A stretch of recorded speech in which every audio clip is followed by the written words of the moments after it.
Puberty is a roller coaster for any adolescents. But for youth living with autism, it can feel like riding that roller coaster without a seatbelt. Their bodies are changing, their emotions intensifying, social rules become even more complex, and for many, sensory sensitivities become more overwhelming. If you're a parent or a teacher supporting a young person with autism, you might be wondering, how can I help? How do we navigate these changes together without stress, frustration, or confusion? Stay with me because in this video, we're diving into 3 key areas that make a huge difference: sensory changes, building independence, navigating friendships.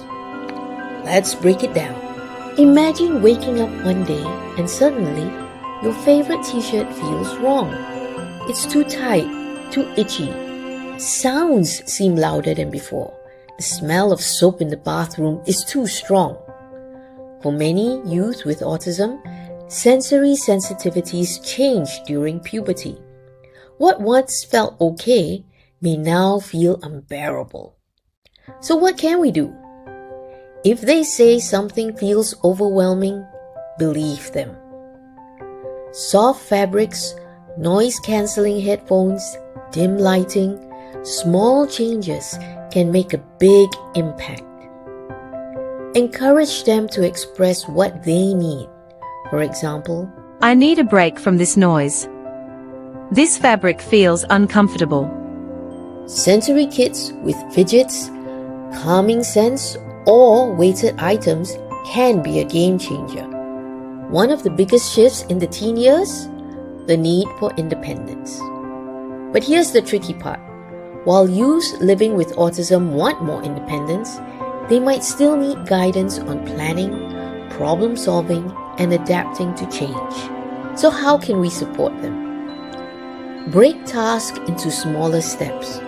Instead of saying make lunch, start with let's pick a recipe together.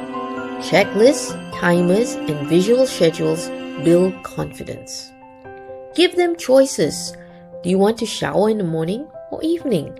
Small decisions build independence over time. Social life becomes way more complicated in the teen years.